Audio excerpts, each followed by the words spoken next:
Hello guys, welcome to my YouTube channel. तर आज आपण बनवणार आहात दिवाळीच्या फराळासाठी मुरमुरे आणि पोह्याचा चिवडा. तर चला बघूया रेसिपी.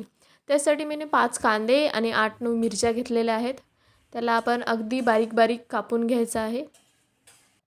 आणि त्याच्यानंतर जे पोहे आणि मुरमुरे आपण टाकणार आहे त्यांना भाजून घेणार आहे, कारण ते नरम नाही पडले पाहिजे. तर त्याला भाजून घेतलं की जास्त खुसखुशीत होती.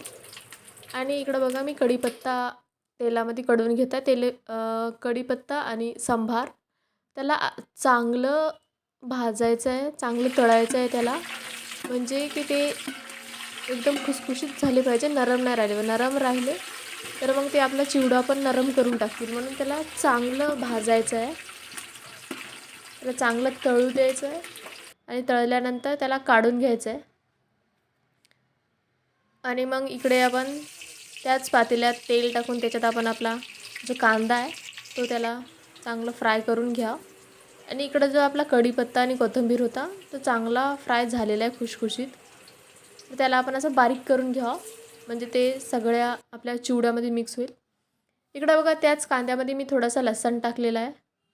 तर तसं तर काही जण टाकत नाहीत, पण मला लसूण टाकलेलं चांगला वाटते, तर मग तुम्ही पण ॲड करू शकता.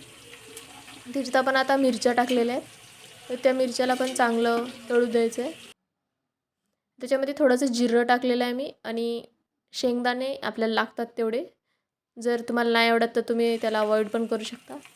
आणि हे डाळवं, आणि त्याच्यानंतर हे मी थोडंसं जसं लागते तसं हळद टाकलेली आहे. आणि त्या सगळ्यांना चांगलं मिक्स करून घ्यायचं. आणि स्वादानुसार मीठ टाकायचं आहे, आणि लाल तिखट जसं तुम्हाला हवं, जेवढं तिखट हवं तेवढं. आणि मग त्याला चांगलं मिक्स करून घ्यायचं आहे सगळ्यांना. जो डाळवं शेंगदाणे आहेत त्याला सगळ्याला चांगलं फ्राय होऊ द्यायचं. आणि जो आपला चिवडा होता तो टाकून द्यायचा आहे त्याच्यात, जो आपले पोहे आणि मुरमुरे जे आपण पहिले भाजून घेतले होते. आणि त्याला आता चांगलं मिक्स करायचं आहे, ज्याच्याने की जो आपला तो मसाला आहे तो सगळीकडे लागेल. तर बघा, इकडं आपला चिवडा असा तयार झालेला आहे. जर तुम्हाला रेसिपी चांगली वाटली तर चॅनलला लाईक, शेअर आणि सबस्क्राईब करा. धन्यवाद. मिळूया पुढच्या रेसिपीवर.